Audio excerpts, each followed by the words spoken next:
Мен Скакова Ғалия Төлеутаевна, Балдырған бөбек жайының тәрбиешісі. Мектепке дейінгі білім беру бағыты бойынша балалардың жас ерекшеліктеріне қарай ұйымдастырылған іс-әрекетінде мультимедиа арқылы сөйлеуді және қиялды дамыту бойынша ChatGPT көмегімен адал азамат бағдарламасын негізге ала отырып, балалардың бойына қағидамыз әділдік, тірегіміз жауапкершілік, мақсатымыз өрлеу деп үйрету арқылы адал азамат болуға тәрбиелеу. Осы мақсаттарды негізге ала отырып, адал азамат ертегісін құрастырып, тәрбиеленушілерге ұсынамын.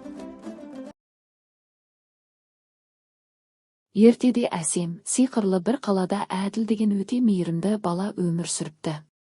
Бір күні ол жарқыраған сиқырлы тастар салынған кішкентай қорап тауып алады. Тастар тіріліп әділге адал болудың маңызын айтыпты. Кейін ол алтынға толы сандық тауып, ішіндегі хатты оқып, бұл алтынның өзіне тиесілі емес екенін түсінеді. Әділ ештеңеге көз салмай, сандықты иесіне қайтаруды шешеді. Сол сәтте сиқырлы тастар оған: «Нағыз байлық адалдық», деп жарқырап қуаныпты. Содан бері әділ әрқашан шыншыл болуды жүрегінде сақтапты.